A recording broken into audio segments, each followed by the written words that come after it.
invito a tutti ad alzarvi in piedi in questo momento, finché non arrivano gli altri. Noi siamo qua e noi vogliamo adorare il nostro Signore. Io ti chiedo in questo momento di pregare a Dio. Prega il Signore per questo culto che ci sarà, prega il Signore per ciò che Dio farà. Oggi è un culto speciale, un culto di Santa Cena. È un culto noi ci riuniamo per celebrare, per ricordare quello che Lui ha fatto per noi. Ti prego in questo momento di chiudere i tuoi occhi e parlare con Dio ciò che tu sei venuto a fare questa sera. Amen. Padre, nel nome di Gesù, Signore, noi vogliamo iniziare questo culto ti adorando, Signore. Adorando il tuo nome, la tua presenza, dichiarando che tu sei santo, dichiarando, Signore, che noi non siamo venuti qua, Signore, perché è un passatempo, Signore, ma noi siamo venuti qua per cercare ancora di più la tua presenza insieme e in comunione, Padre. Padre, questo è un culto speciale, Signore, questo è un culto noi ricordiamo, Signore, il tuo sacrificio, Signore, e insieme, Signore, spezziamo il pane, Signore.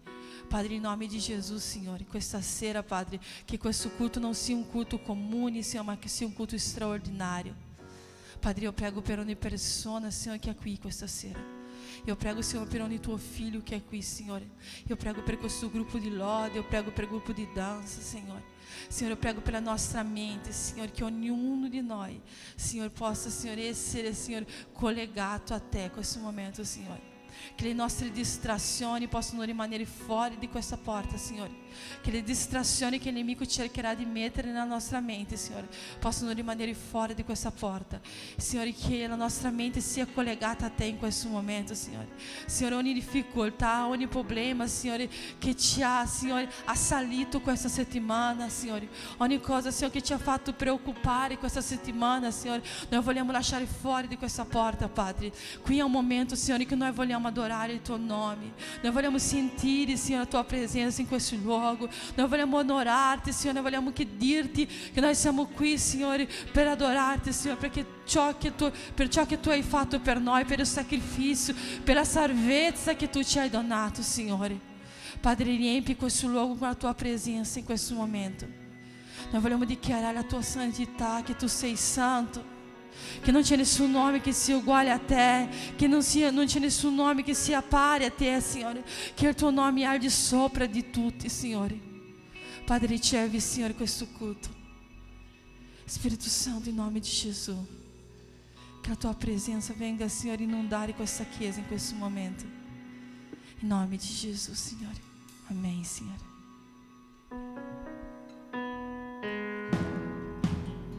Spirito Santo,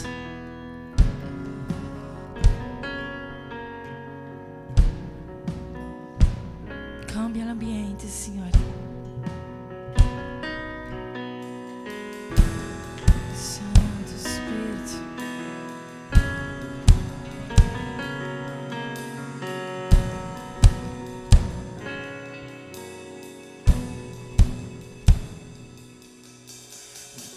Generazioni arrese in lode, cantando una canzone all'agnello. Quelli che sono andati da te e quelli che crederanno, cantando una canzone all'agnello. Tuo nome è più alto, tuo nome è più grande, tuo nome è sopra di tutto. I troni e i domini, governi e poteri, il tuo nome è al di sopra di tutto. E gli angeli clamano, Santo.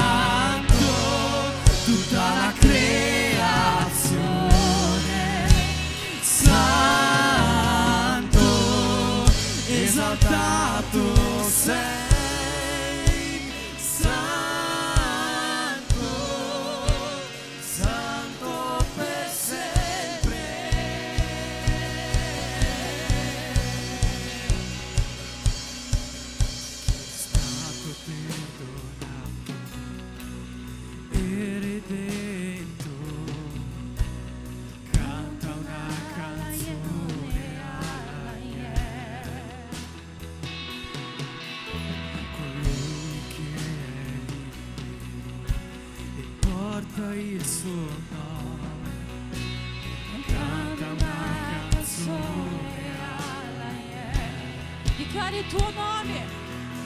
e per sempre canteremo amen. E gli angeli clamano santo, tutta la creazione santo, esaltato sei, santo, santo per sempre. Il tuo popolo canta santo, sia re dei re, santo, tu sempre sarai, santo, santo per sempre.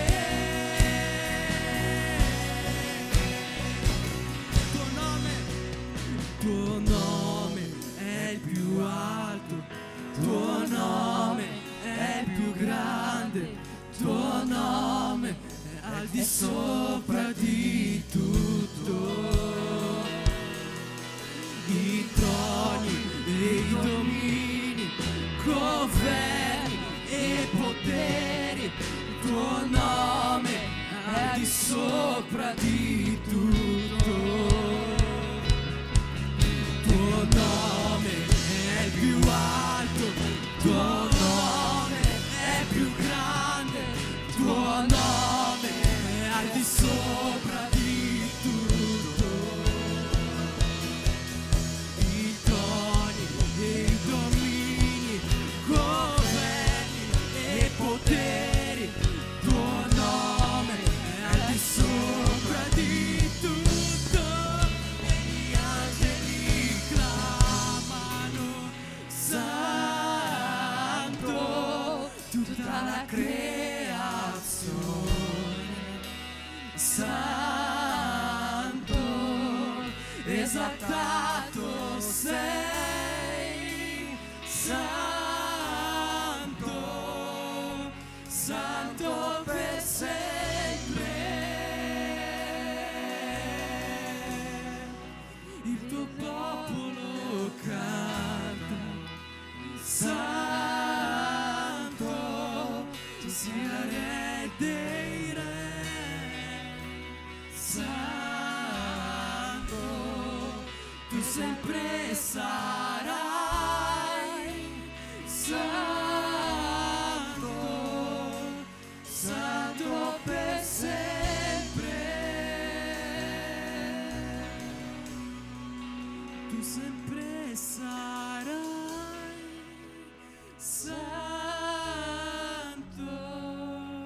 santo per sempre.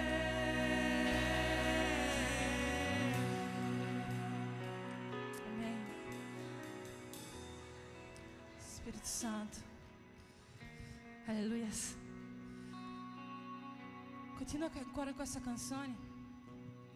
Eu volevo cominciare questo culto dando una testimonianza e un ringraziamento a Dio, perché noi abbiamo fatto 4 giorni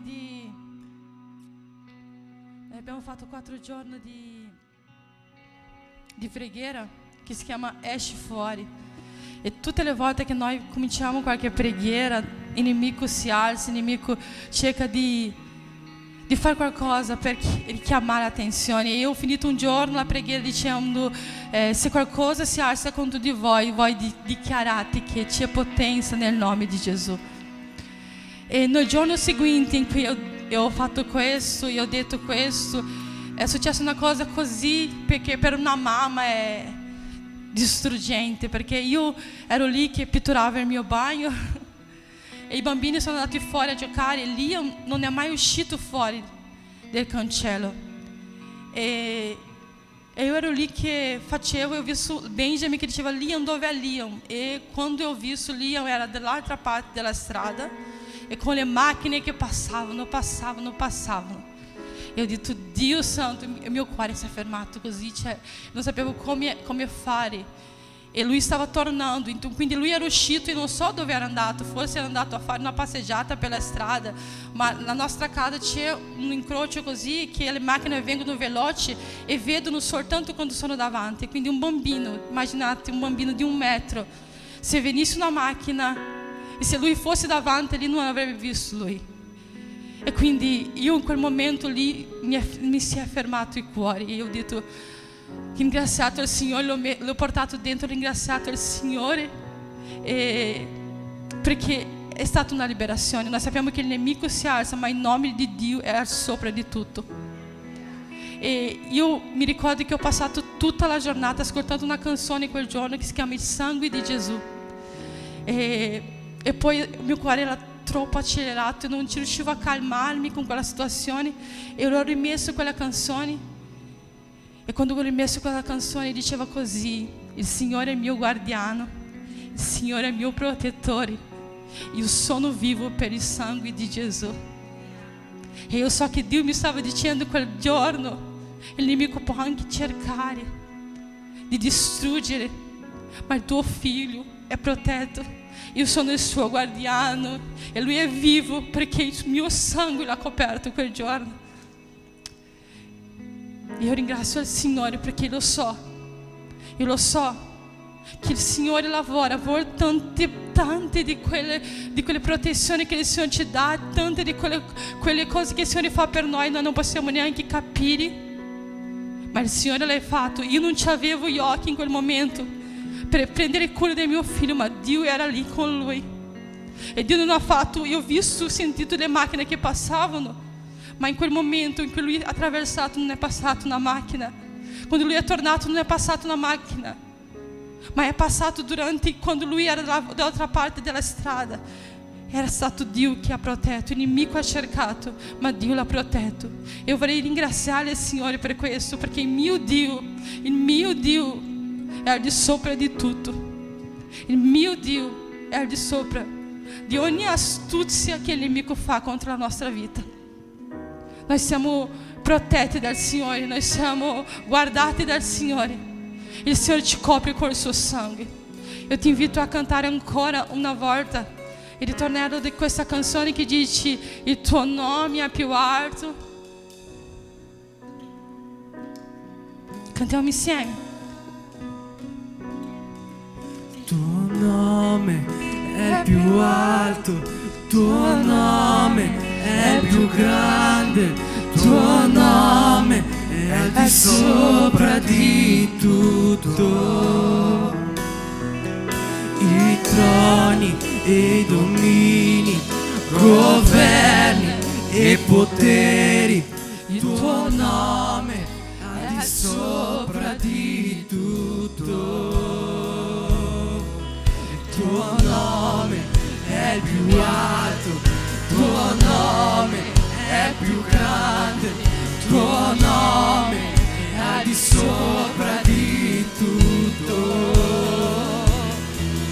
I troni e domini, governi e poteri, tuo nome è al di sopra di tutto.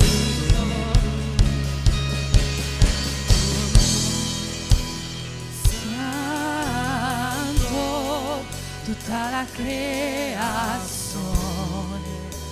santo, esaltato sei, santo, santo per sempre. Il popolo canta, sia re dei re, santo, e sempre sarai, santo, santo per sempre. Sempre sarai, santo,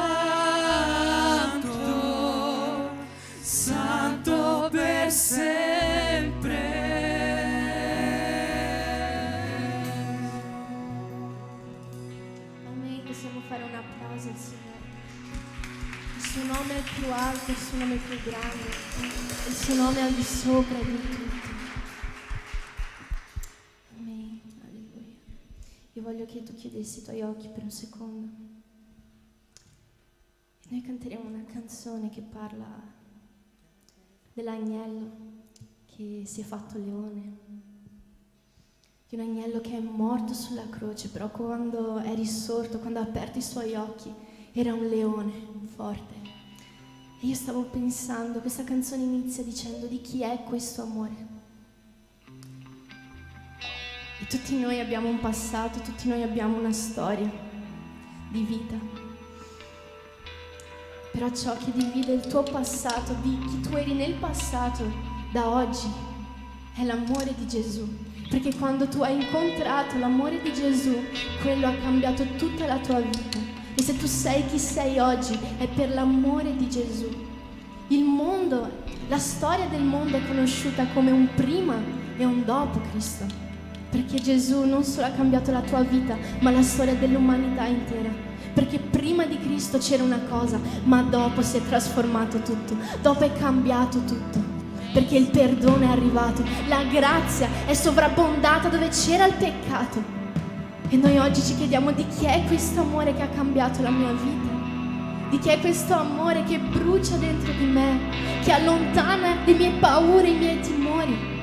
Di chi è questo amore? E la risposta è: questo amore è dell'agnello che si è fatto vivo qua ed è morto, però è risuscitato come leone. È l'amore di Dio per noi.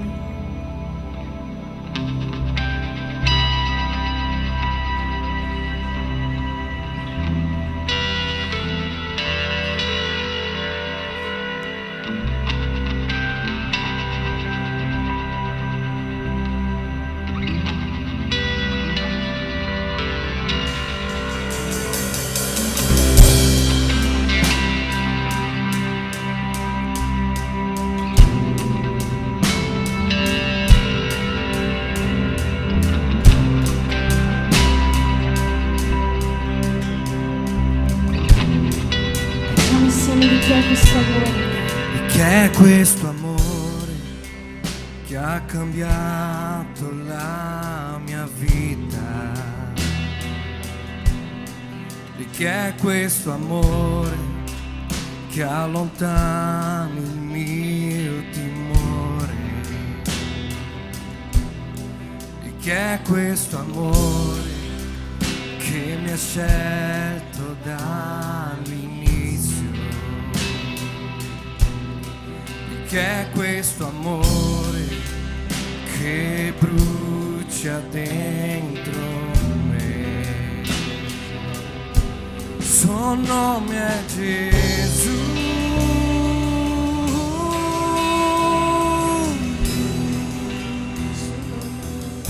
suo nome è Gesù.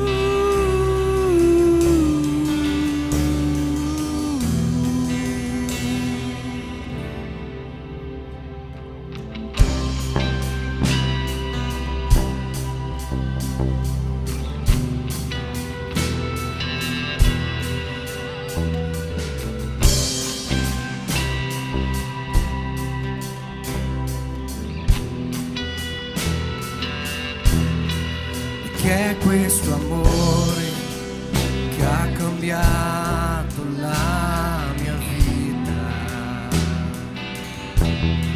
e che è questo amore che allontana il mio timore, e che è questo amore che mi ha scelto dall'inizio, che è questo amore che brucia dentro me. Suo nome è Gesù,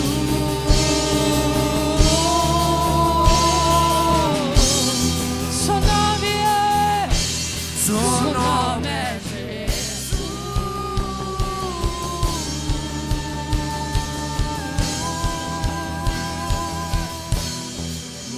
come un agnello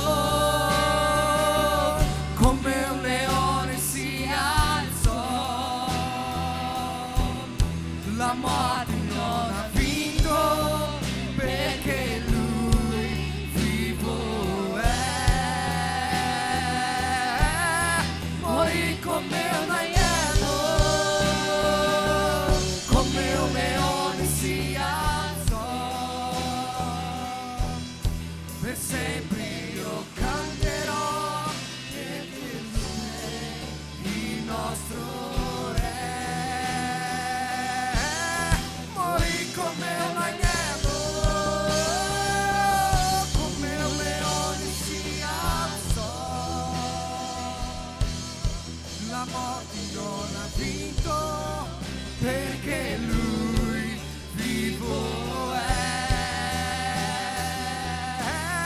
Morì come un agnello, come un leone si alzò.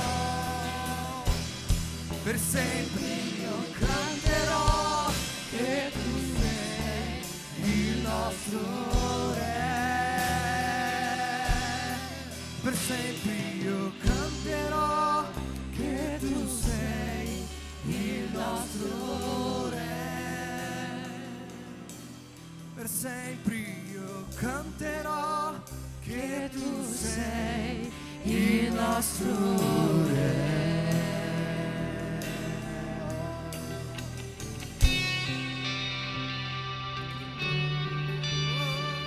Sei Re aquí.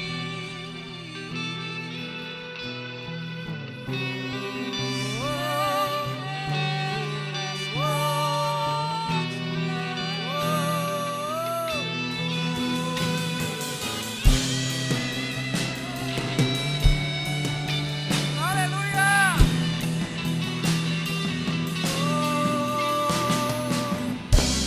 La presenza dello Spirito è qui tra di noi.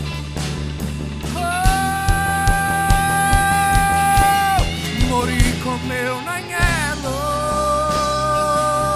come un leone si alzò.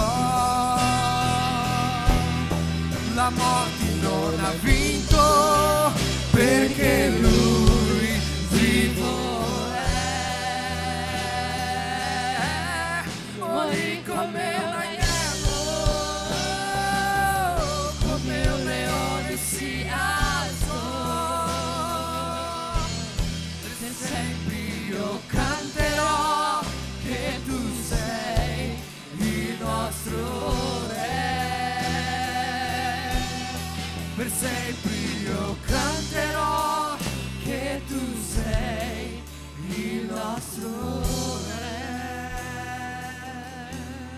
Per sempre io canterò che Tu sei il nostro Re.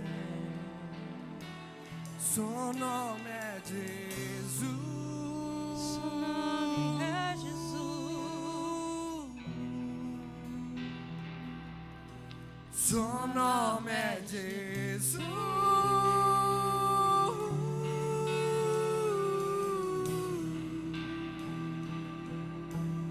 Suo nome è Gesù.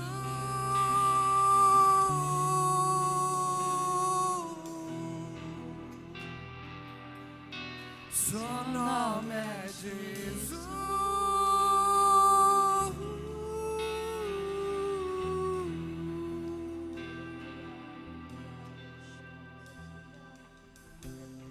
Spirito Santo, in nome di Gesù. Signore, vieni con il tuo sangue questa sera, vieni con la tua presenza, Signore. Nel tuo nome, Signore, noi dichiariamo, Signore, questa sera, Padre. Noi dichiariamo trasformazioni nel tuo nome, noi dichiariamo cambiamenti, Signore. Nel tuo nome noi dichiariamo, Signore, che persone usciranno fuori, Signore, da questo giro, Signore, vizioso che vivono, Signore. Noi dichiariamo, Signore, che persone usciranno fuori, Signore, e saranno trasformate, Signore, mediante, Signore, il tuo nome, Signore. Padre, nel nome di Gesù, Signore, in questa sera, Padre, io ti chiedo, Signore, di venire a restaurare famiglia, Signore. Signore, vieni a restaurare la tua casa, Signore. Vieni a restaurare, Signore, la comunione tra la famiglia, Signore. Padre, nel tuo nome di Gesù, Signore, rompe ogni catena questa sera, Signore, tra le famiglie. Rompe ogni catena, Signore, che bloccano, Signore, il tuo agire, Signore, nella nostra casa, Padre. Nel nome di Gesù, Padre, nel nome di Gesù noi sappiamo, Signore, che noi possiamo chiederti, Signore, che tutto sarà fatto, Padre. E nel nome di Gesù, Signore, che noi dichiariamo questa sera, Padre, nel tuo nome, Signore, nel tuo nome cose grandi succederanno, Signore. Nel tuo nome, Signore, nel tuo nome, Signore, restaurazione succederà, Padre. Nel tuo nome, Signore, noi dichiariamo questa sera, Padre, nel tuo nome, Signore, nel tuo nome. Suo nome è Gesù.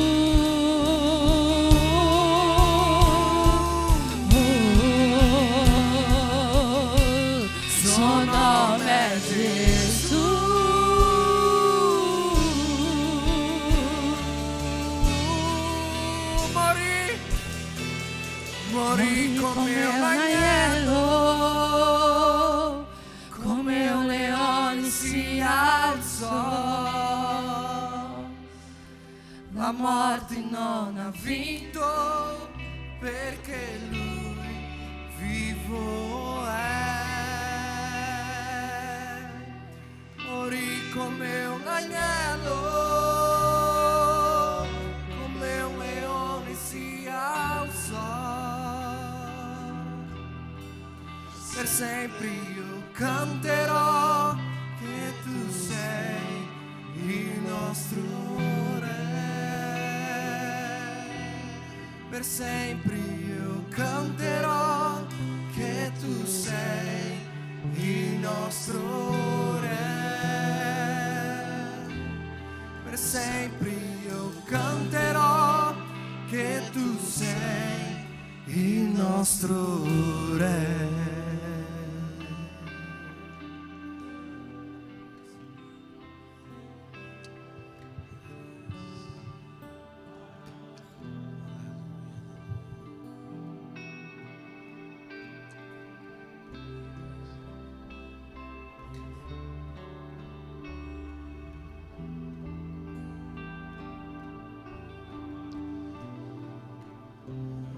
Questa sera noi parteciperemo della Santa Cena del Signore. Io non lo so se tu sei battezzato, se tu sei battezzata e questo ti impedisce di partecipare alla Santa Cena. Ma se tu oggi sei battezzato e tu vuoi partecipare alla Santa Cena, ma c'è un impedimento spirituale che oggi ti impedisce di venire a prendere parte della Cena del Signore, io voglio chiederti in questo momento di adorazione, finché la lode continuerà a pregare, di non guardare ciò che c'è alla tua destra, non guardare ciò che c'è alla tua sinistra, che può impedirti in qualche modo di fare questo passo verso Gesù e venire qua fuori, inginocchiarti davanti al Signore e fare una preghiera insieme. Se tu oggi sei venuto qua e sai che non sei pronto per prendere la Santa Cena, sai che c'è qualcosa dentro di te che è un impedimento spirituale e forse oggi tu vorresti passarci sopra, dire lascio stare, io partecipo ugualmente della Santa Cena. Questa sera Gesù ti invita a riconciliarti con Lui in un modo vero, in un modo sano, in un modo santo. Se tu hai questo nel tuo cuore, finché la lode continuerà a cantare, hai questa opportunità. Vieni a riconciliarti con Gesù questa sera. Fai questo primo passo verso di Lui, tu che vuoi partecipare della Cena del Signore, ma sei entrato qua con qualcosa nel tuo cuore che sai che ti sta un po' allontanando da Lui. Vieni a riconciliarti con Gesù. Non temere la vergogna. Pensa piuttosto quanta gioia ci sarà in cielo per il passo che starai facendo oggi. Amen. Finché la lode continua a cantare, tu hai questa libertà di venire qua davanti. Ci saranno presbiteri missionari che saranno disposti a imporre le mani su di te e aiutarti in questo passo verso Dio.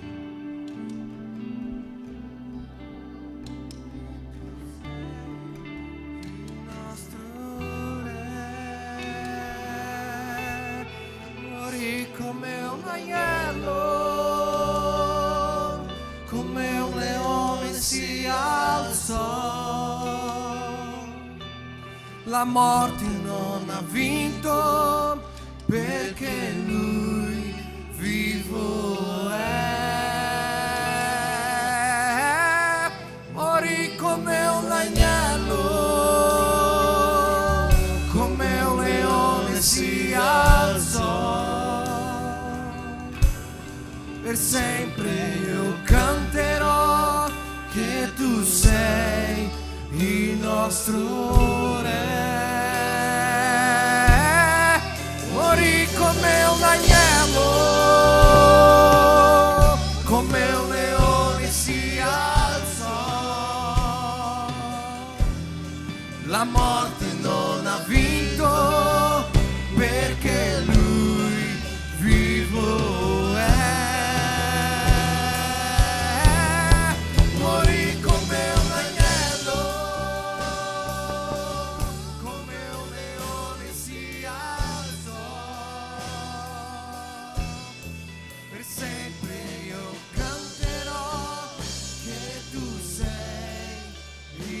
nostro Re.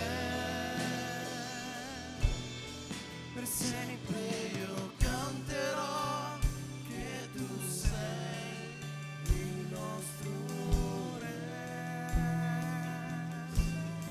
Per sempre io canterò che tu sei il nostro Re. Suo nome è Gesù.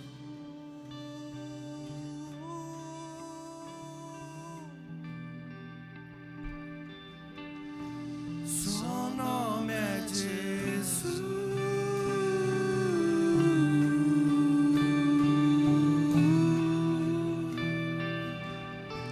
Suo nome è Gesù.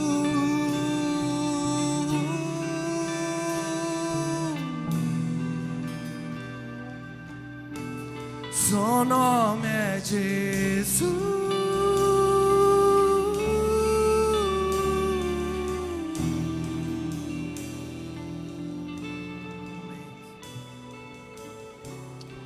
Amen. Allora puoi alzare la tua mano e dichiarare così: morì come un agnello. Morì come un agnello, ma come un leone lui si alzò. Amen. Oggi siamo qua per dare ogni onore, ogni gloria a questo leone, il leone della tribù di Giuda, che per te si è sacrificato, per te ha sconfitto la morte e oggi è qua presente per trasformare, rinnovare, cambiare ancora una volta la tua vita. Amen. Amen. Io ti invito a sederti.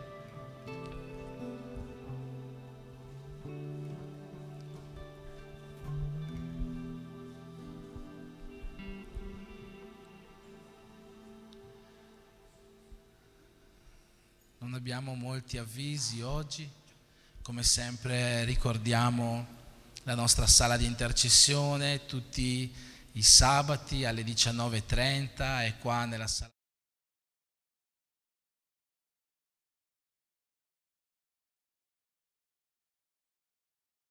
Un altro alle 19:30 l'appuntamento è tra te e Dio. Tu vai nella sala, comincia a pregare, vedrai che persone si uniranno a te per benedire la serata, per benedire il culto. Mettiamo ogni sabato in questa mezz'ora prima del culto la serata nelle mani di Dio, affinché Dio possa fare qualcosa di nuovo veramente nelle vite, in ogni culto, che Dio possa agire, trasformare. Forse Dio sta aspettando queste nostre piccole preghiere per agire in un modo nuovo, in un modo diverso nella vita delle persone qua presenti. Quindi non mancare questa opportunità ogni sabato alle 19:30. Tu che hai un cuore missionario, tu che hai un cuore profetico, vieni a pregare insieme alla Chiesa. Oltre a questo, la settimana prossima, come ogni settimana, ci sarà il culto in casa, appena sapremo dove.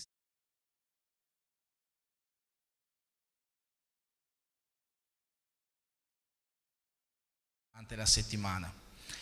Sabato prossimo sarà il culto di Pasqua, non c'è il banner ancora, lo manderemo in settimana, ma sabato prossimo sarà un culto speciale, perché come tutto il mondo festeggia la Pasqua, anche noi celebreremo la Pasqua in un modo speciale nel culto di sabato prossimo, quindi non mancare.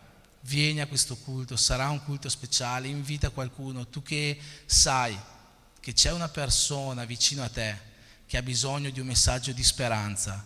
Il messaggio più grande di speranza che tu gli possa dare è il messaggio della croce, il messaggio che Gesù è morto e è risorto per te.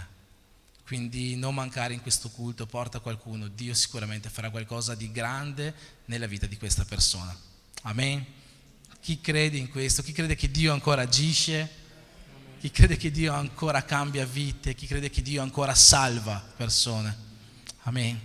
Voglio presentare le visitanti di questa sera. Sono con noi Elaine e Letizia, giusto? Cosa può dire la Chiesa? Siete benvenute nel nome di Gesù.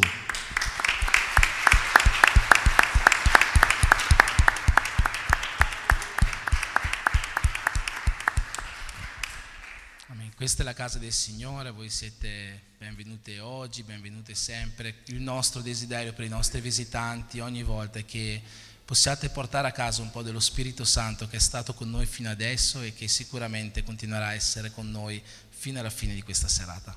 Amen.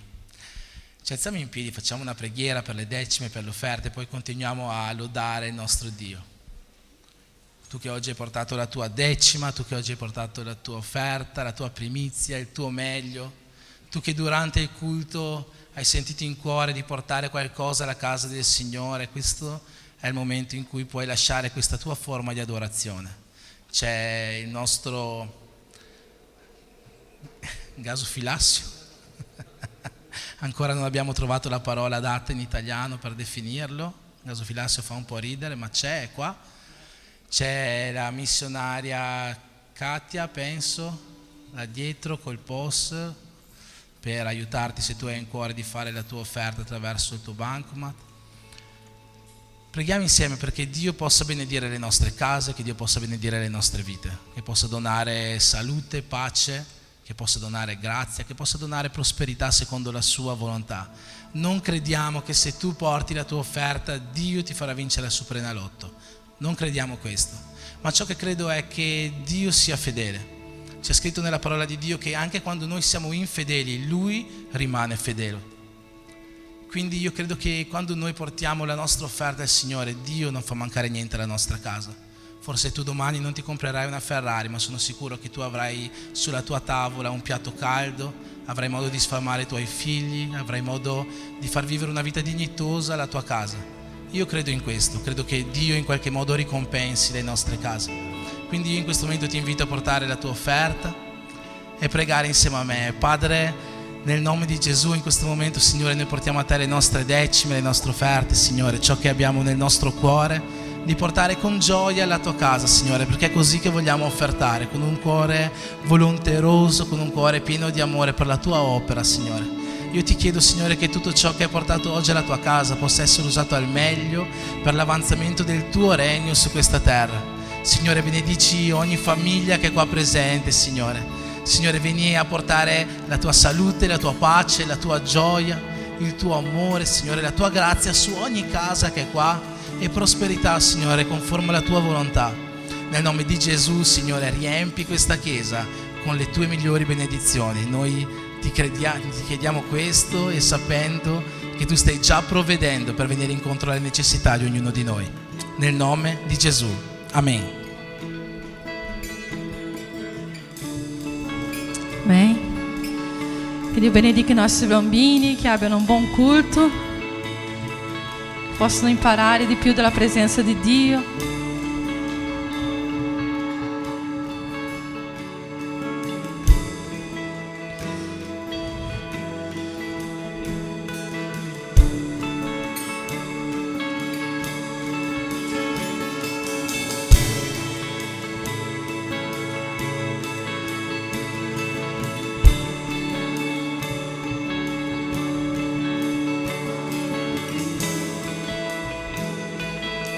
Aleluias.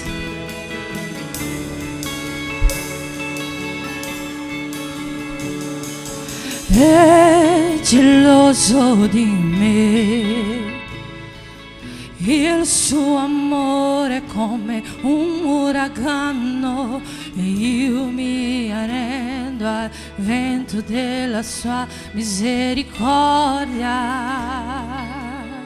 E poi all'improvviso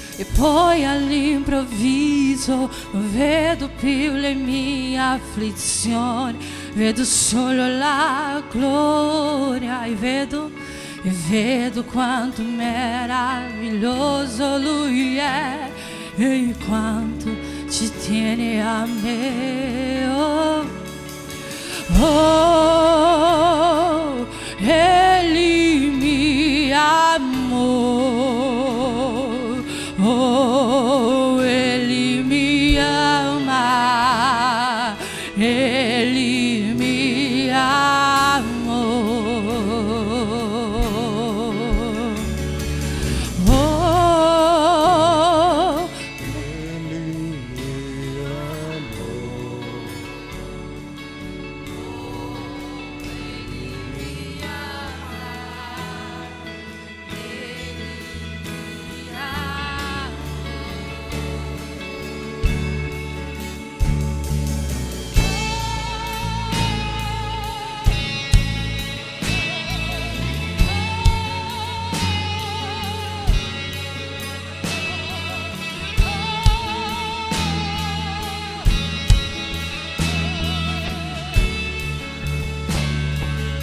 Dichiari siamo la sua eredità, siamo la sua eredità e Lui la ricompensa. Il suo sguardo di grazia ci attrae la redenzione. Se la grazia è un oceano e stiamo affogando, il cielo con la terra, un bacio appassionato, il mio cuore batti nel mio petto accelerato. Non perderò più tempo con i risentimenti quando penso che Egli mi ama. Egli mi ama. Egli mi ama. Egli mi ama. Mi ama. Egli mi ama. Egli mi ama. Egli mi ama.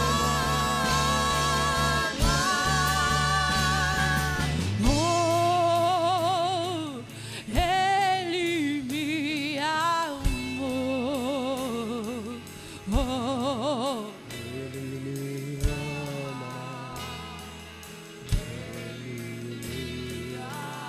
il suo amore è tão profondo, tão profondo.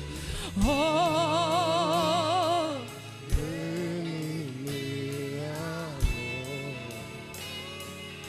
oh, Egli mi ama.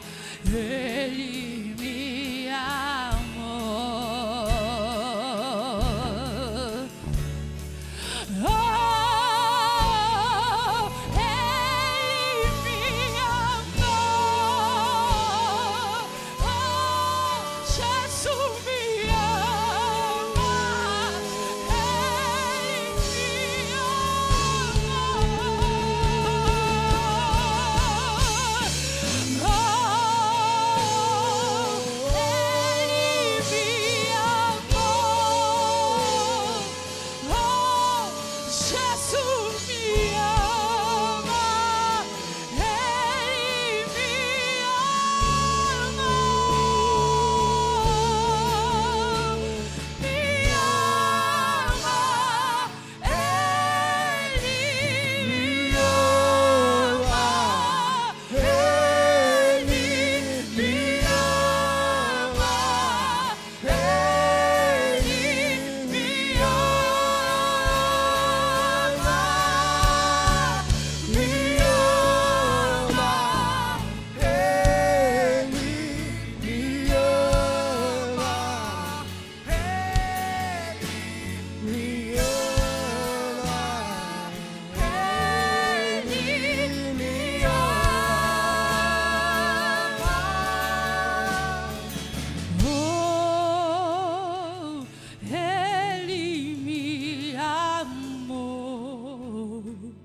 Oh, Gesù mi ama. Seu amor é tão profundo. Oh, Ele me amou. Oh, Ele me ama. Ele me amou.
vuoi abbracciare il tuo fratello vicino a te, abbraccia i nostri visitanti, di che Gesù ti ama.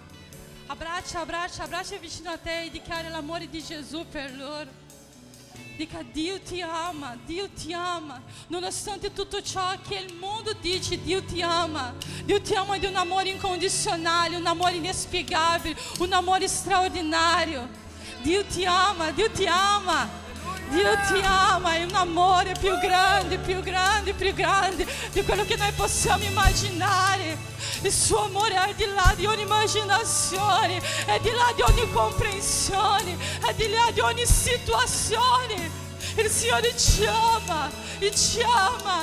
ama, basta, non perdiamo più tempo con i nostri risentimenti, perché il suo amore copre tutto questo, il suo amore è di sopra di tutto questo. Ah, Padre, grazie per il tuo amore, grazie per la tua bontà, Signore.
Gesù ti ama e oggi siamo qua a celebrare questo amore.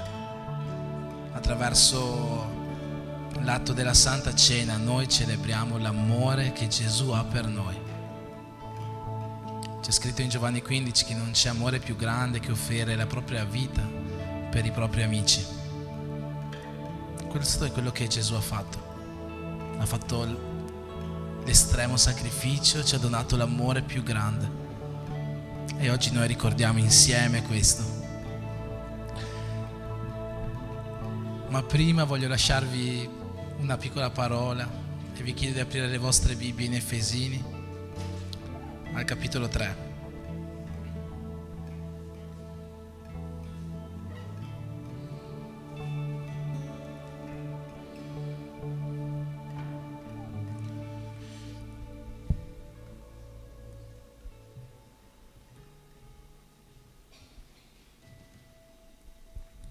Potete sedervi?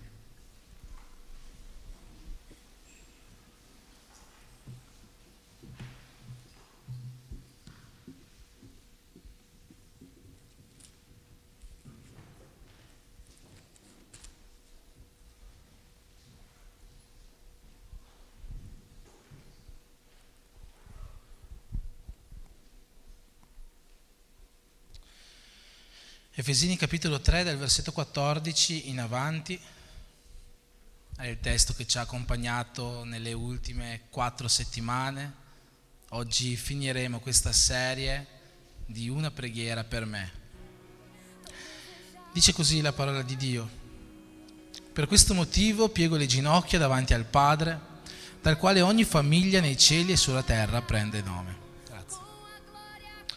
Affinché Egli vi dia, secondo le ricchezze della sua gloria, di essere potentemente fortificati mediante lo Spirito suo nell'uomo interiore, e faccia sì che Cristo abiti per mezzo della fede nei vostri cuori, perché radicati e fondati nell'amore siate resi capaci di abbracciare con tutti i santi quale sia la larghezza, la lunghezza, l'altezza e la profondità dell'amore di Cristo, e di conoscere questo amore che sorpassa ogni conoscenza, affinché siate ricolmi di tutta la pienezza di Dio.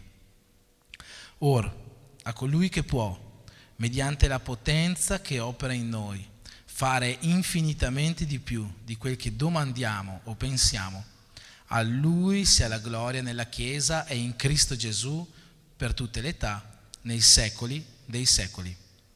Amen. Amen. Come ho detto, questo è l'ultimo giorno di questa serie, una preghiera per me. In queste 4 settimane abbiamo visto questa preghiera che Paolo rivolge alla chiesa di Efeso, in questa lettera agli Efesini. Per fare solamente un piccolo riassunto per chi non ha partecipato degli ultimi 3 culti o per chi magari si è dimenticato il perché Paolo ha fatto questa preghiera, andiamo a vederlo subito. Cercherò di non essere molto lungo nel mio dire, affinché un eutico non caschi dalla finestra. No, scherzo, affinché dopo riusciamo a avere il tempo di fare la Santa Cena.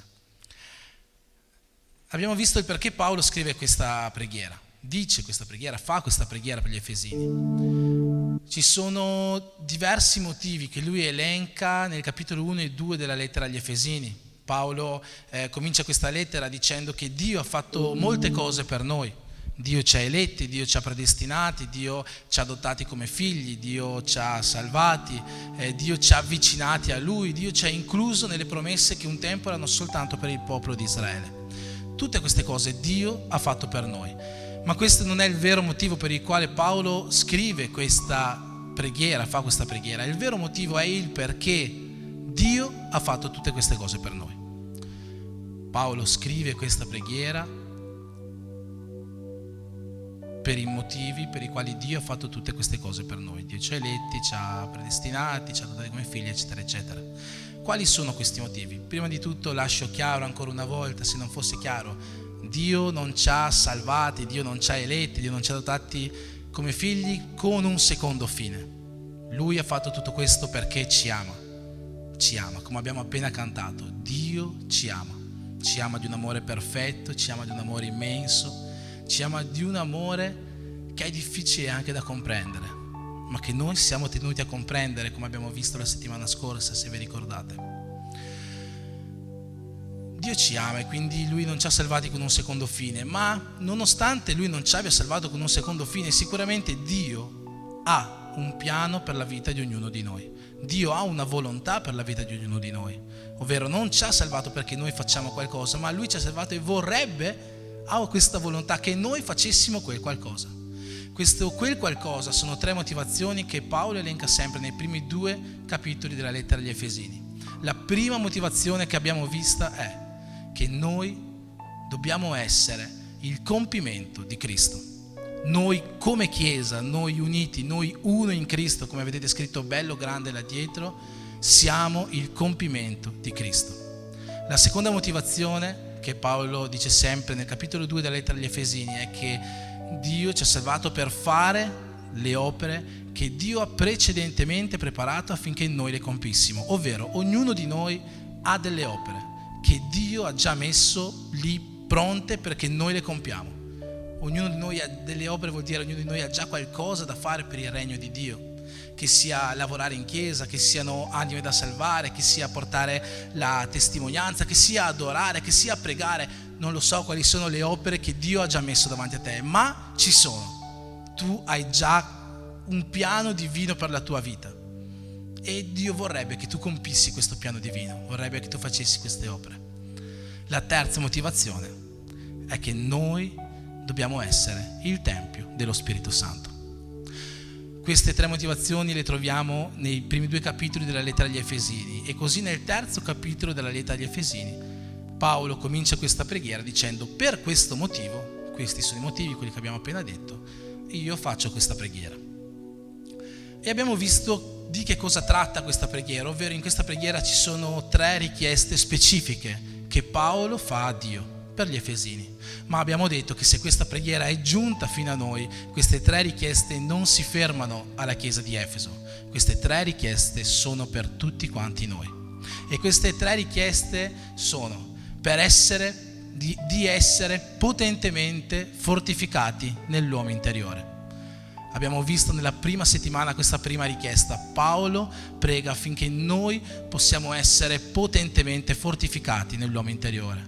Perché essere potentemente fortificati nell'uomo interiore? Prima di tutto perché abbiamo un nemico che è Satana e che ci attacca, che ci attacca veramente. Per questo motivo noi dobbiamo essere sempre fortificati nell'uomo interiore, dobbiamo sempre avere le nostre armi, le nostre difese spirituali pronte per ogni attacco, per ogni dardo infuocato nel nemico, come c'è scritto in Efesini 6. Ma non solo per questo, anche per le stesse motivazioni per le quali Paolo scrive questa preghiera, ovvero per fare le opere che Dio ha messo davanti a noi affinché noi le facciamo, affinché noi possiamo fare bene, affinché noi possiamo fare in un modo eccellente, affinché noi possiamo fare in un modo giusto le opere che Dio ha messo davanti a noi. Noi dobbiamo essere fortificati da Dio. Tant'è che quando Gesù ascende in cielo, gli apostoli avevano già la missione di andare a predicare per il mondo il Vangelo. Ma che cosa disse Gesù? Non muovetevi da Gerusalemme, restate qua finché lo Spirito Santo non sarà sceso su di voi, perché prima di andare a fare la mia opera dovete essere potentemente fortificati. E quindi questo vale anche per noi. La prima richiesta che Paolo fa a Dio per noi è che noi dobbiamo essere potentemente fortificati nell'uomo interiore mediante lo Spirito di Dio. La seconda richiesta che Paolo fa a Dio è che Cristo possa abitare in noi per mezzo della fede. Noi abbiamo bisogno che Cristo dimori in noi. Noi abbiamo bisogno di questo per vivere l'essere Chiesa, perché se Cristo non dimora in noi, come possiamo essere uni in Cristo? Se Cristo non dimora in noi, come possiamo abbracciare quell'amore che Gesù ha per noi e come possiamo trasmettere questo amore che Gesù ha per noi? Cristo deve abitare in noi. La terza e ultima richiesta che Paolo fece a Dio quel giorno è quella di far sì che noi possiamo conoscere l'amore di Dio affinché possiamo essere ripieni della pienezza di Dio. Queste tre richieste le vediamo tutte e tre in questa preghiera che abbiamo appena letto. Ora andiamo a vedere la parte finale di questa preghiera. E la parte finale, nella parte finale Paolo conclude descrivendoci chi è il destinatario di questa preghiera, se fino a questo motivo non era stato chiaro. E dice così: or a colui che può, mediante la potenza che opera in noi, fare infinitamente di più di quel che domandiamo o pensiamo, a lui sia la gloria nella Chiesa e in Cristo Gesù per tutte le età, nei secoli dei secoli.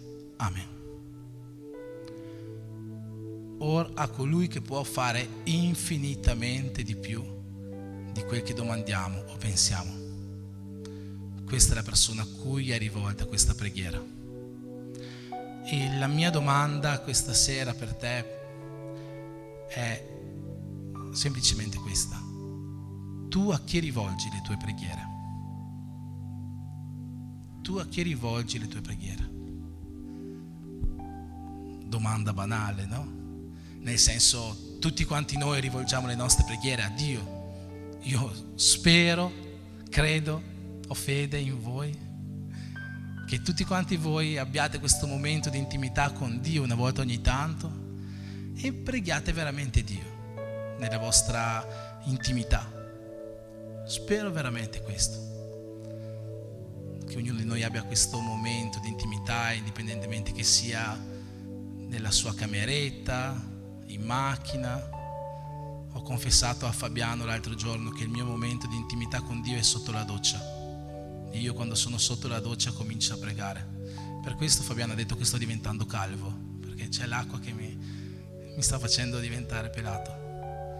Ma è vero, io quando sono sotto la doccia, che ho l'acqua che mi copre le orecchie, mi sento proprio estraniato dal mondo, e io lì ho il mio miglior momento di intimità con Dio, di comunicazione con Dio. Sta già mettendo frutto questa cosa, perché Benjamin ogni tanto mi chiama finché sono in doccia e io non gli rispondo perché non sento niente, ho l'acqua sopra le orecchie, no? Sapete com'è l'effetto, e poi sono lì tutto nel mio stato di meditazione che prego a Dio, e quindi lui lo sa adesso che quando vado in doccia non mi può neanche parlare, perché gli ho spiegato che io vado lì e prego e sto un po' di tempo. E l'altro giorno sono entrato in bagno e c'era lui in doccia, e c'era lui in doccia con l'acqua sopra la testa che si muoveva le orecchie. Io lo chiamavo e lui non mi rispondeva perché non mi sentiva. Dopo un po' di tempo apre gli occhi: non ti sento. Io non lo so cosa stesse pensando, ma chi lo sa che non stia mettendo frutto questa cosa, perché sarebbe veramente bello. Insegniamo a pregare Benjamin e Liam pregano prima del pranzo, prima di andare a dormire, anzi Benjamin stesso prima di andare a dormire mi richiede la preghiera assolutamente. Ma è bello che vedere i figli, no? Che questi piccoli semi che lanciamo, che possono veramente prendere una vera intimità loro stessi con Dio. E quindi io spero che ognuno di noi abbia questo suo momento di intimità con Dio, ma purtroppo esistono momenti in cui noi preghiamo altri dei. E non sto parlando ovviamente di Buddha, di Allah, di Zeus, di Thor. Spero che non stia parlando di questi. Ma per chi sta partecipando ai culti in casa, in questa terza serie di culti in casa, stiamo facendo un'attività nella quale facciamo alcune domande, e una delle domande che mi è capitata di vedere più di una volta è stata: come mai, nonostante abbiamo già visto la potenza di Dio nelle nostre vite, noi non riusciamo a lasciare ogni situazione in mano a Dio? È stata una domanda che più di una volta ho letto in queste attività. Chi l'ha già fatto lo sa, chi non l'ha fatto, ahimè, spero che abbia opportunità di farlo, quindi niente altri spoiler. Ma questa è una domanda che mi ha molto fatto pensare, no? Perché se non lasciamo le situazioni in mano a Dio, a chi le lasciamo in mano? A chi noi ci rivolgiamo? A chi preghiamo? E sapete, oggi lo standard del mondo ci invita, ci induce a lasciare le nostre preghiere in mano spesso a noi stessi. Ovvero, se ho un colloquio di lavoro, ad esempio, so che lo supererò grazie alla mia bellezza o grazie alla mia intelligenza. Questi sono gli dei a cui noi ci affidiamo. Oppure noi tante volte ci affidiamo alla filosofia, noi tante volte ci affidiamo alla psicologia, e non c'è niente di sbagliato nell'affidarsi alla filosofia e alla psicologia. Io credo che Dio si possa filosofare e credo che la psicologia faccia parte del nostro creato, la nostra anima alla fine fa parte della psicologia. Ma credo anche che ci sono alcune dottrine filosofiche e psicologiche che sono contrarie alle dottrine che la Bibbia ci insegna, e quindi dobbiamo stare molto attenti a chi noi rivolgiamo le nostre preghiere, a chi noi ci affidiamo nelle nostre situazioni. Tante volte noi ci affidiamo ai nostri idoli, che non sono più statuine di legno ma sono persone vere e proprie, e pensiamo come questa persona agirebbe in questo momento. Se noi pensiamo questo, se noi abbiamo la capacità, l'audacia di affidarci nelle nostre situazioni difficili alla nostra intelligenza, alla nostra saggezza, alla nostra bellezza, alla filosofia, agli idoli, a qualsiasi altra cosa, vuol dire che noi non abbiamo ancora capito chi è Dio. Non abbiamo ancora capito chi è Dio. Io vorrei rileggere quel versetto e mi piacerebbe che poteste leggerlo insieme a me. Ora colui che può, mediante la potenza che opera in noi, fare infinitamente più di ciò che chiediamo o pensiamo. Può ripetere con me? Mediante la potenza che opera in noi, fare infinitamente di più. Puoi dire fare infinitamente di più. Ancora, sentiamo, fare infinitamente di più. Questa bella parola lunga, diciamola insieme: fare infinitamente di più. Fare infinitamente di più. Forse noi non abbiamo ancora capito o non ci rendiamo conto di chi sia Dio. Dio può fare infinitamente di più. La nostra capacità, la nostra saggezza, la nostra bellezza, l'intelligenza non sono nulla davanti a Dio. Nel Salmo 127 c'è scritto: invano le guardie sorvegliano le mura se Dio non protegge la città. Le guardie sorvegliano invanamente le mura se Dio non protegge la città. Ovvero, Tu puoi anche avere una bella intelligenza, puoi avere anche un bel aspetto, puoi conoscere filosofia, psicologia, ma tutto questo non ti servirà a nulla se Dio non è nel controllo della situazione. Tutte le tue abilità non ti serviranno a nulla se tu non lasci la situazione nelle mani di Dio. E oltre a non aver capito chi è Dio, non capiamo che cosa Dio può veramente fare nelle nostre vite. Dio può fare al di là, Dio può fare oltre ciò che noi ci immaginiamo o pensiamo. Dio può fare infinitamente di più. Infinitamente di più. Infinitamente non è comprensibile. Io, meditando su questa parola, mi è venuto in mente l'Esodo, visto che stiamo quasi per festeggiare la Pasqua dei Giudei è l'Esodo. E sono sicuro che tutti quanti voi vi ricordate l'episodio in cui il popolo di Israele finalmente esce dall'Egitto dopo le 10 piaghe e l'esercito del faraone gli è alle spalle. E che cosa succede? Che a un certo punto il popolo di Israele scappa, ma si trova davanti al Mar Rosso. Capite la situazione? C'è il popolo di Israele in mezzo, l'esercito di Israele, l'esercito d'Egitto dietro e il Mar Rosso davanti. La Bibbia ci dice che in quel preciso momento molti israeliti hanno cominciato a lamentarsi. Molti israeliti hanno detto: ma era meglio che stavamo in Egitto, così magari adesso non morivamo sterminati.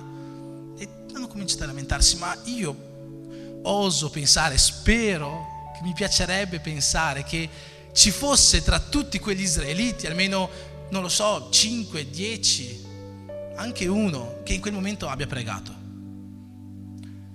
Solo che io non riesco a immaginarmi la sua preghiera. Secondo voi in che modo avrebbe potuto pregare?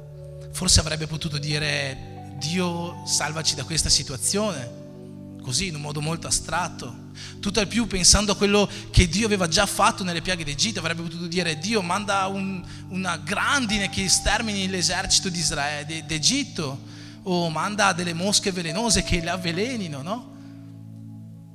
Io credo che mai nessuno nel popolo di Israele avrebbe mai potuto pregare dicendo: Dio, apri il Mar Rosso. Semplicemente perché Dio può fare infinitamente più di quello che noi chiediamo o di quello che noi pensiamo. Dio può fare infinitamente più di questo. C'è scritto in Isaia che i pensieri di Dio, le vie di Dio sono più alte delle nostre vie, che i suoi piani sono più alti dei nostri piani. Che cosa vuol dire che sono più alte? Non semplicemente che sono diverse, vuol dire che sono migliori. E solitamente sono soluzioni a lungo termine. Dio non ha semplicemente distrutto l'esercito egiziano, perché anche se Dio avesse distrutto l'esercito egiziano, che cosa avrebbe risolto? La via di Israele era comunque bloccata dal Mare Rosso. No, Dio ha dato una soluzione a lungo termine. Dio ha aperto il mare affinché per gli israeliti ci fosse una vera salvezza. Io voglio lasciare un consiglio per la tua prossima preghiera, perché forse tu nella tua famiglia hai una persona che sta lottando con alcuni vizi, con droghe, con alcol, con prostituzione, con pornografia, tutte queste cose che non sono adatte per il regno di Dio.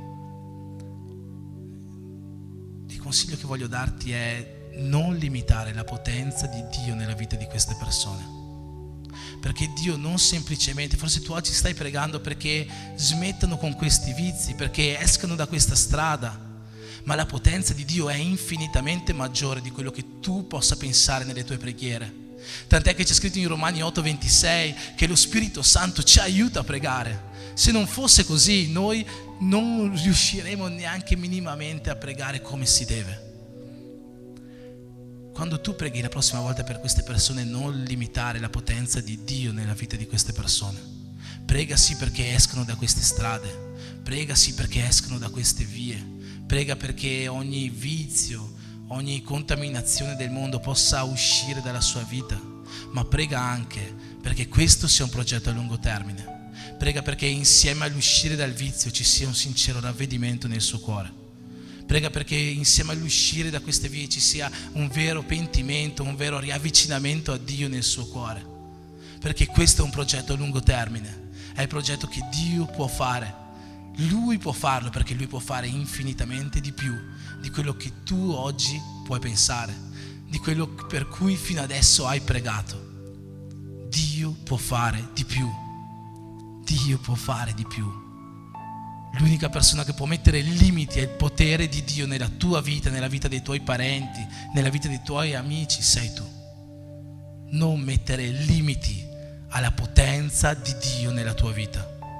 Non mettere limiti, perché Dio è il Dio che può fare infinitamente di più. Puoi dirlo ancora una volta: Dio può fare infinitamente di più. Dillo alla persona di fianco a te che forse non ci crede: Dio può fare infinitamente di più, infinitamente di più.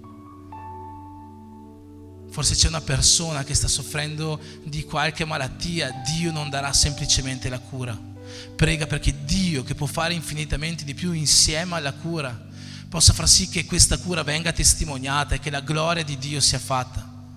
Possa far sì che questa cura porti persone a conoscere Dio, perché Dio può fare infinitamente di più. Il piano di Dio è un piano che ti fa uscire dal Mar Rosso. Il piano di Dio è un piano che ti porta alla salvezza. Il piano di Dio è un piano a lungo termine. Non limitare la potenza di Dio nella tua vita. E in che modo Dio può fare tutto questo? Abbiamo letto: or a colui che può,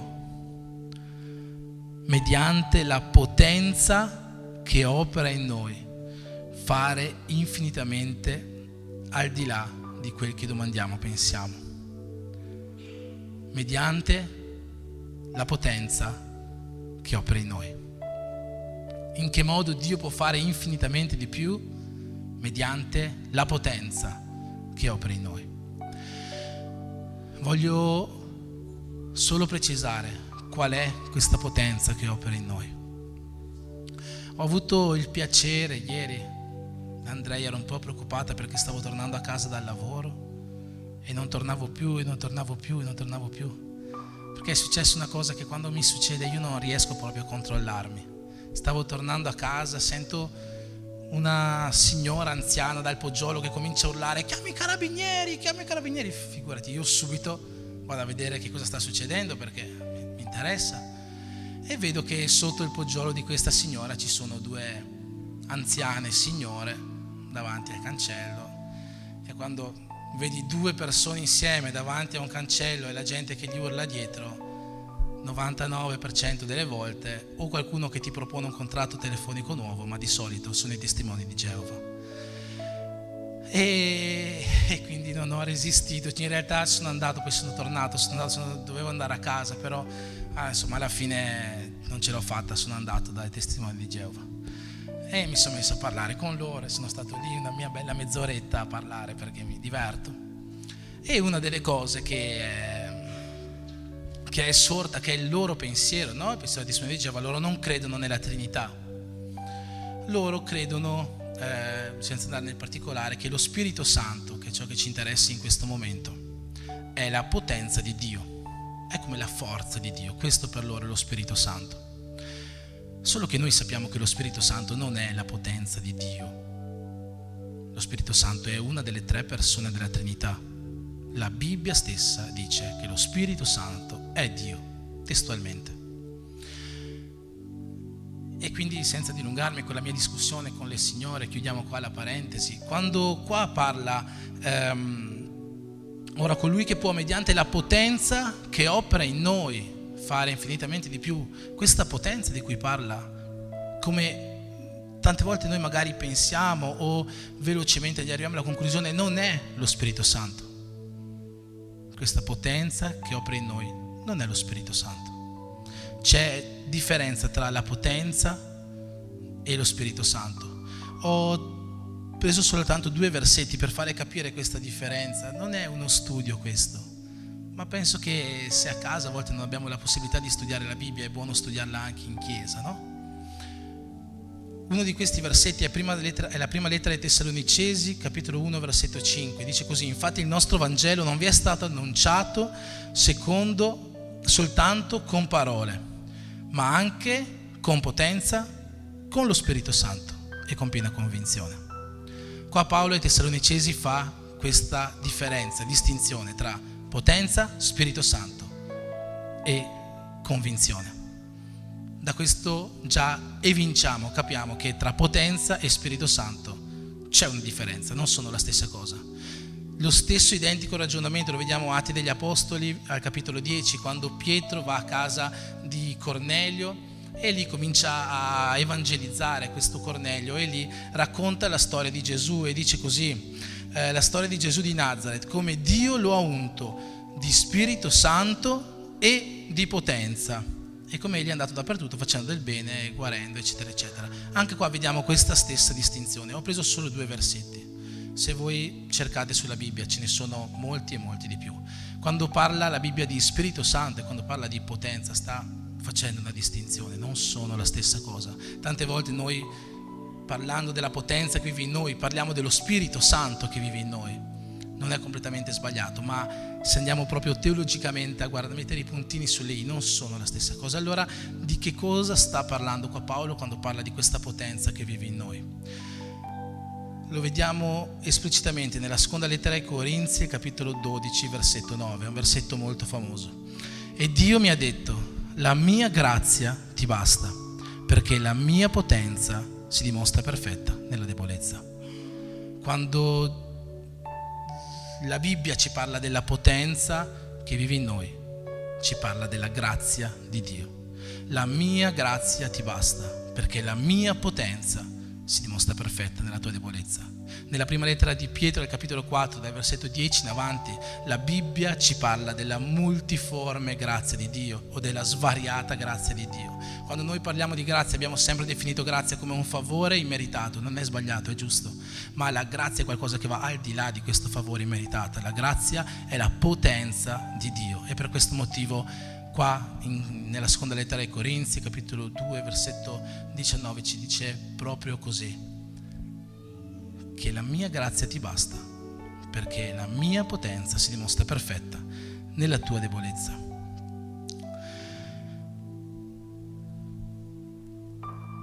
Attraverso la potenza che abita in noi, Dio può fare infinitamente di più. Sto già finendo, se il gruppo di lode vuole salire, così concludiamo la parola. Quello che mi interessa oggi capire è proprio questo, che questa potenza, che questa grazia abita in noi, che questa grazia abita in noi e attraverso questa potenza, attraverso questa grazia, Dio può fare infinitamente di più. Ripeto, questa grazia, questa potenza abita in noi. Abita in noi. Se tu vuoi vedere l'infinitamente di più nella tua vita, Dio lo può fare attraverso di te. Se tu vuoi vedere questo sovrannaturale che tu oggi non puoi neanche chiedere, non puoi neanche pensare, perché va al di là di quello che tu potresti pensare, tutto questo Dio lo può fare solo attraverso di te. Solo attraverso di te. Ora la domanda che Dio ci fa questa sera è: chi è disposto a fare questo sovrannaturale attraverso di Lui? Chi è disposto a alzare la sua mano e a dire: Dio, usati di me? Perché Dio ha qualcosa di infinitamente grande da fare attraverso di te. Dio ha qualcosa di infinitamente grande da fare attraverso di te. È qualcosa che tu oggi non puoi capire. È qualcosa che la tua mente forse non può ancora concepire. Ma Dio lo vuole fare. E per farlo ha bisogno di te. Perché il modo che Lui ha per fare questo infinito abita in te. è la sua grazia, è la potenza che un giorno Lui ti ha dato e che oggi Lui vuole usare per arrivare a guarire persone, per arrivare a compiere miracoli, per arrivare a portare persone al ravvedimento, per arrivare a portare persone più vicine a Lui, a conoscerlo semplicemente. È qualcosa di infinitamente grande conoscere Dio. E tutto questo si può compiere se tu ti metti a disposizione. Se tu dici: eccomi Signore, manda me. Se tu ti metti a disposizione per questo, Dio può farlo. Ho fatto una domanda sabato scorso, la voglio rifare ancora oggi. Quanti qua hanno dono di miracoli? Alzino la mano. Quanti qua hanno dono di guarigione?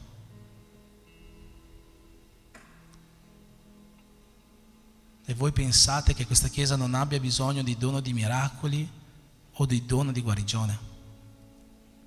Fabiano, questa chiesa ha bisogno di dono di guarigione? Ha bisogno, vero? Domenico, questa chiesa ha bisogno di dono di miracoli? Eppure se lo Spirito Santo dà i doni in base alle necessità della chiesa, e questa chiesa ha bisogno, perché ancora non ci sono questi doni?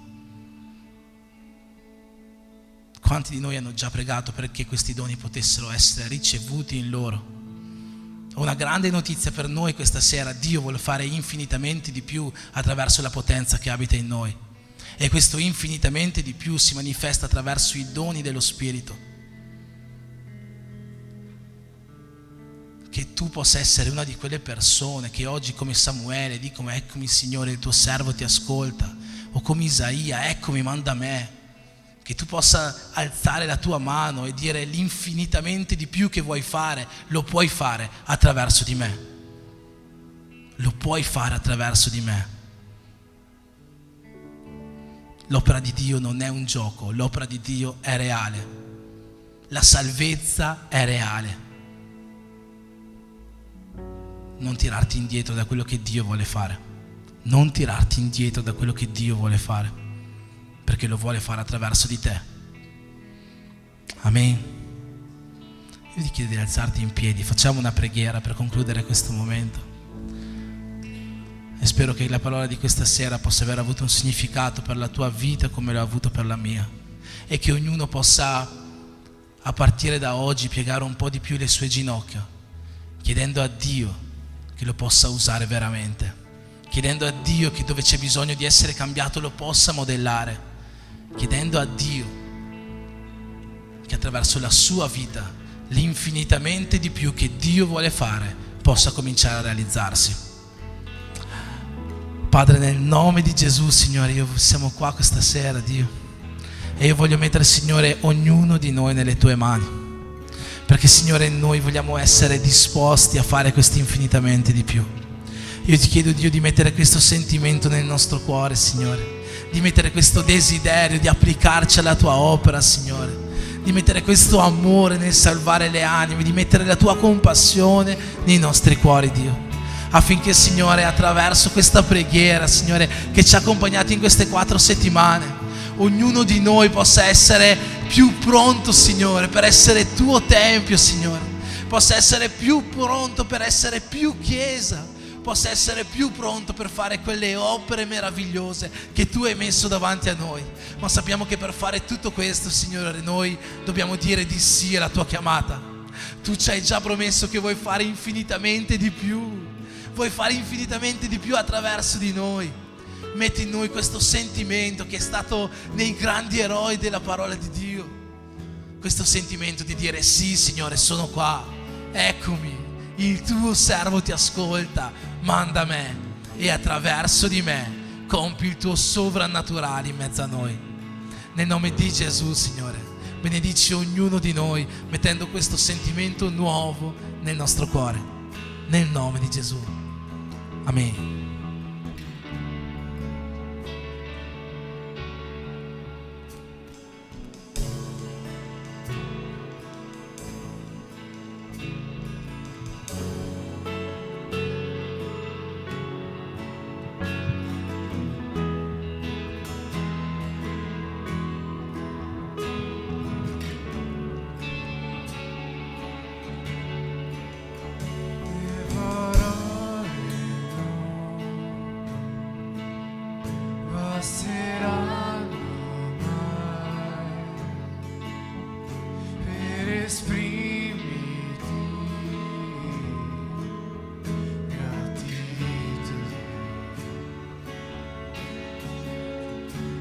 questo canto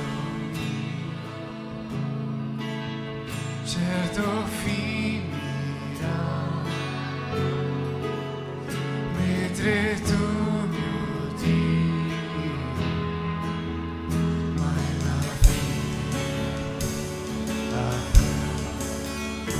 le mie mani alzerò e loderò ancora te, perché ciò che ho è un'alleluia, alleluia. Sarà poco, lo so, che meglio da offrire a un re è un cuore che canta alleluia, alleluia.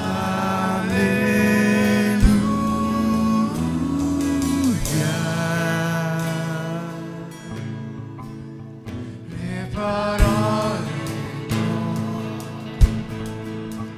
basteranno per esprimermi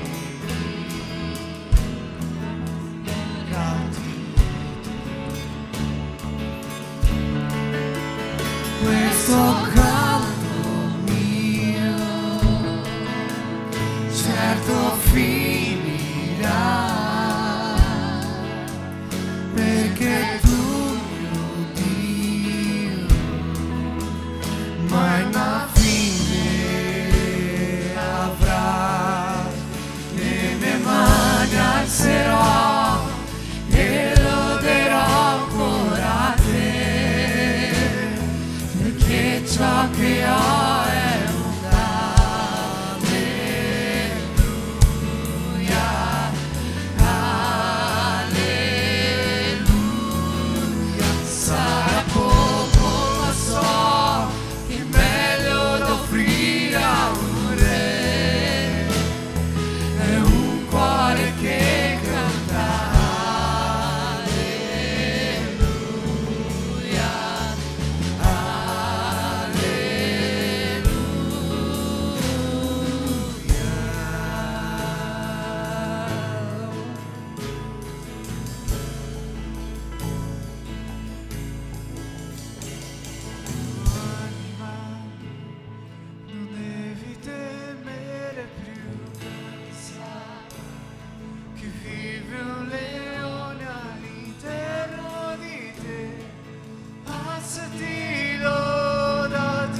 Amen.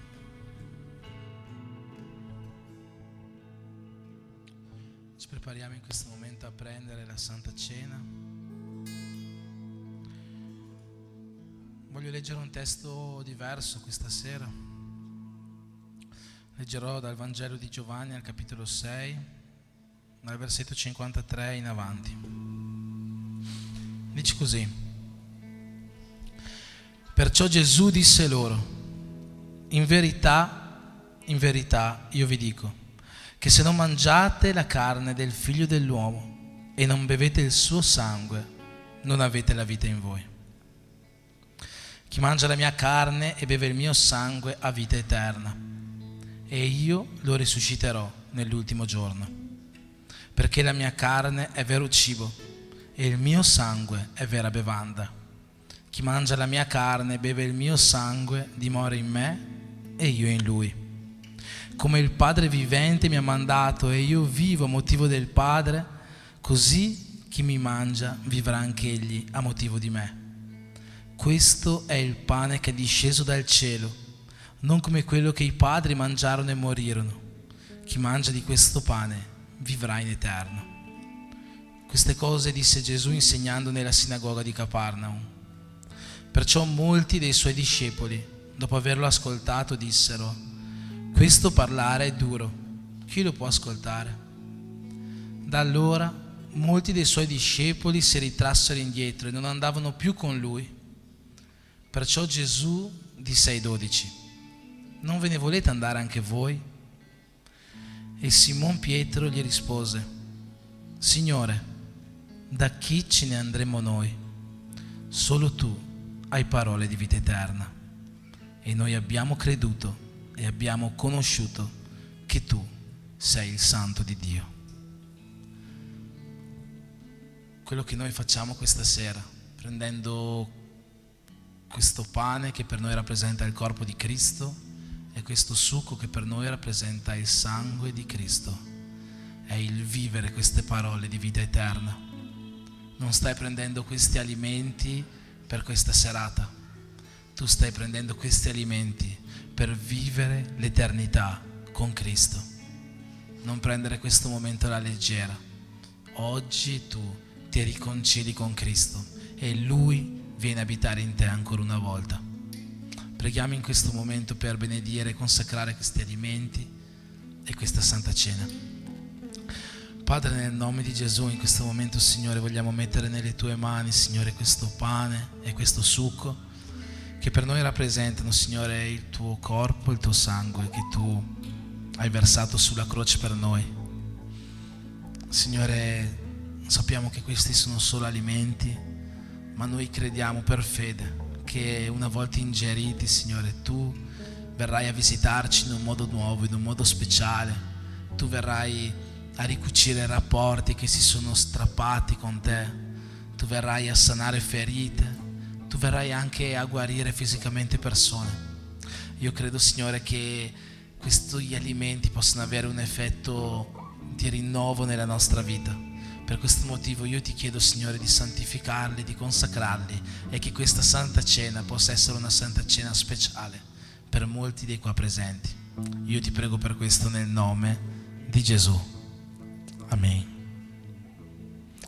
Come sempre ricordo che può partecipare alla Santa Cena chi è battezzato e chi è in comunione con la Chiesa. Chi oggi non può partecipare alla Santa Cena è invitato a sedersi così da distribuire più facilmente gli alimenti.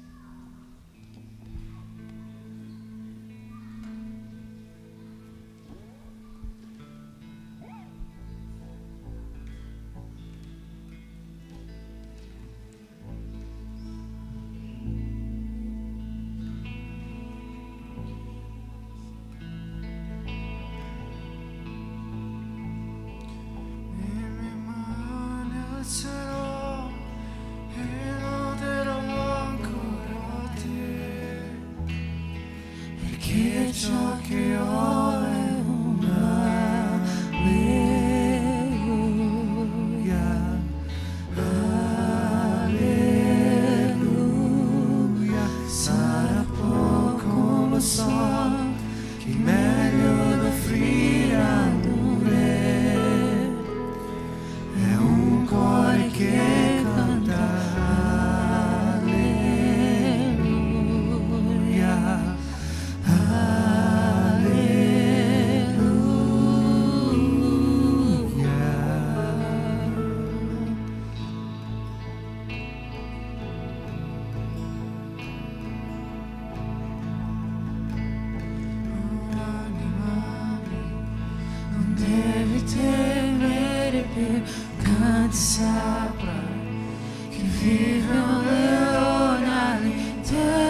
di te, alzati, loda Dio. Oh anima mia, non devi temere più, canti saprai che vive un leone all'interno di te, alzati, loda Dio. Oh anima mia, non devi temere più, canti saprai che vive un leone all'interno di te, alzati, loda Dio. Oh anima mia, non devi temere più, canti saprai che vive un leone all'interno di te, alzati, loda Dio.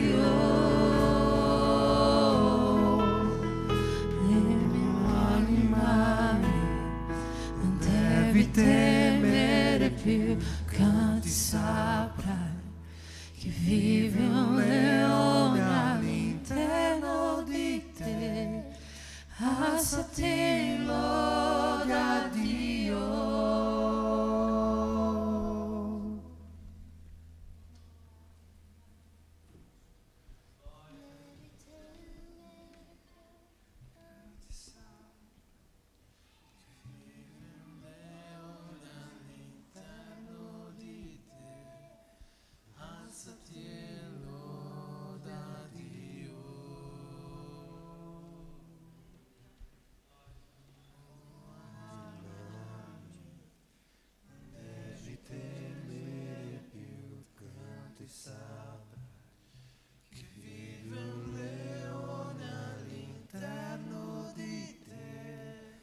Alzati, loda Dio.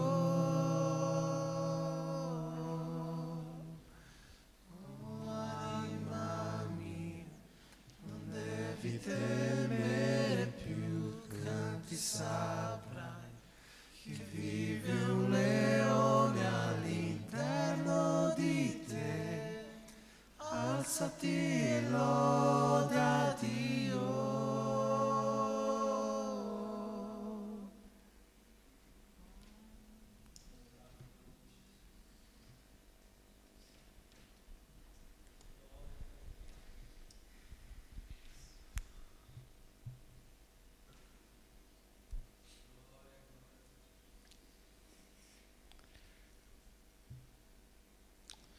Rileggo il versetto 58 che abbiamo appena sentito. Questo è il pane che è disceso dal cielo, non come quello che i padri mangiarono e morirono. Chi mangia di questo pane vivrà in eterno.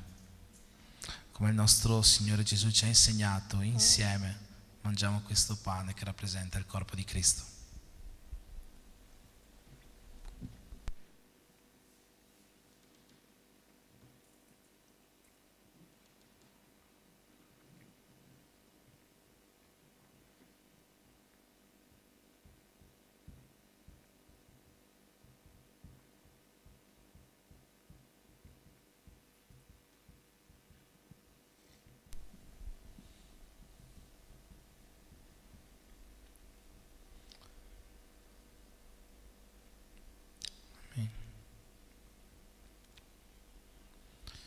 Rileggo il versetto 54. Chi mangia la mia carne e chi beve il mio sangue ha vita eterna, e io lo risusciterò nell'ultimo giorno. Allora, come il nostro Signore ci ha insegnato, dopo il pane prendiamo questo succo che rappresenta il sangue che Gesù ha versato per te e per me.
alzerò e loderò ancora te, perché ciò che ho è un'alleluia, alleluia. Sarà poco, lo so, chi meglio di offrire a un re, è un cuore che canta alleluia, alleluia.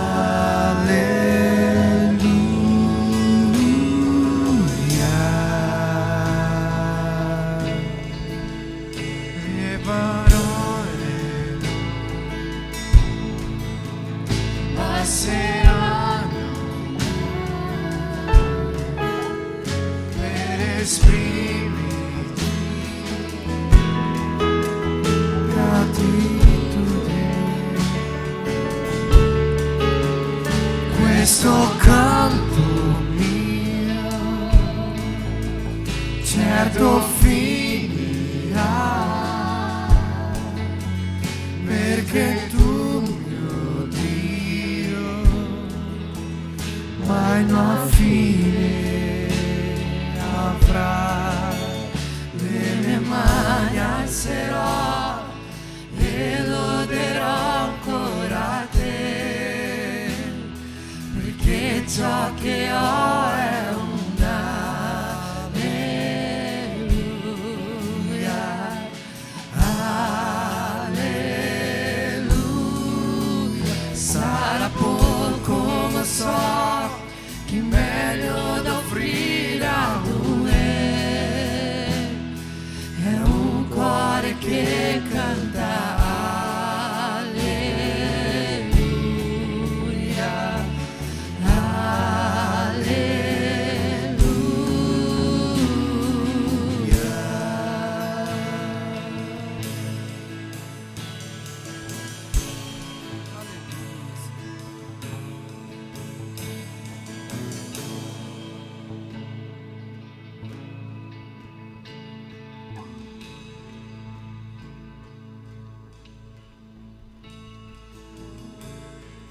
Amen. Stiamo per concludere il nostro culto. Dopo non andate via, questa sera c'è la cucina, quindi fermatevi qua, mangiamo qualcosa insieme, viviamo un momento di comunione insieme. Ci sono stati compleanni nell'ultima settimana da Chris, no? Nessun altro compleanno oltre alla Chris?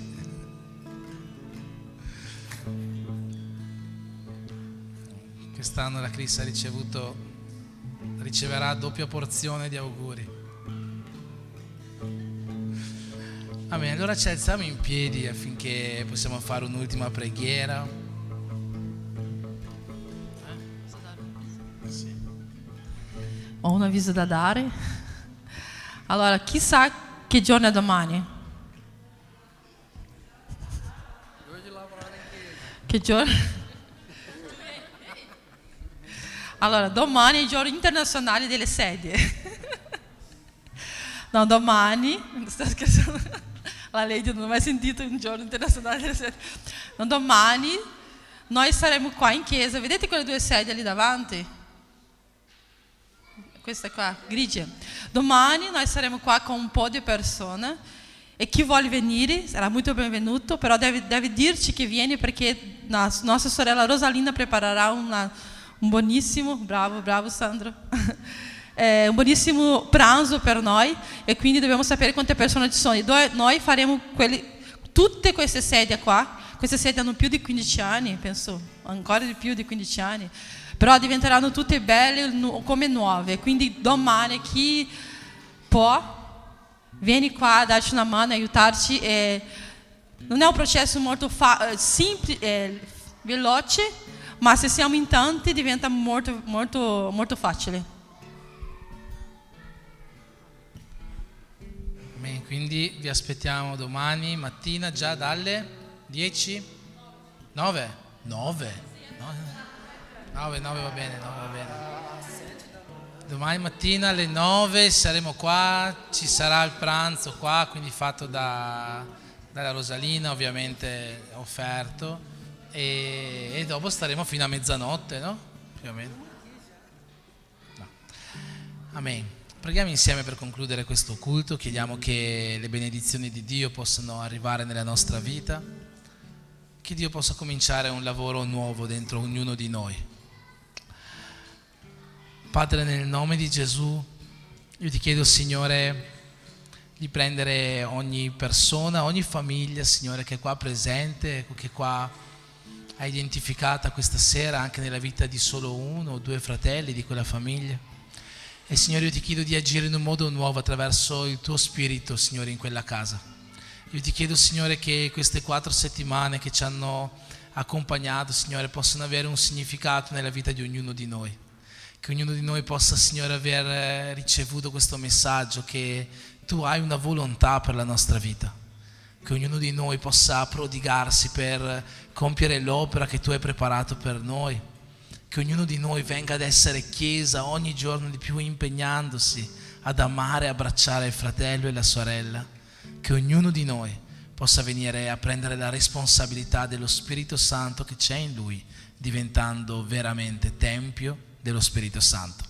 Io ti chiedo, Dio, di benedire ogni casa, ogni famiglia, che la pace, che lo Spirito, che la salute, che l'unzione che viene da te possa ricoprire questa settimana di ogni mio fratello e di ogni mia sorella, e che nel nome di Gesù, Signore, tu possa accompagnarli in ogni sua via. E l'amore di Dio Padre, la grazia del nostro Signore Gesù Cristo e la comunione dello Spirito Santo di Dio siano con tutti quanti noi, e insieme possiamo dire Amen. Che Dio ti benedica in nome di Gesù. Saluta il tuo fratello, saluta la tua sorella, non andare via senza essere stato chiesa.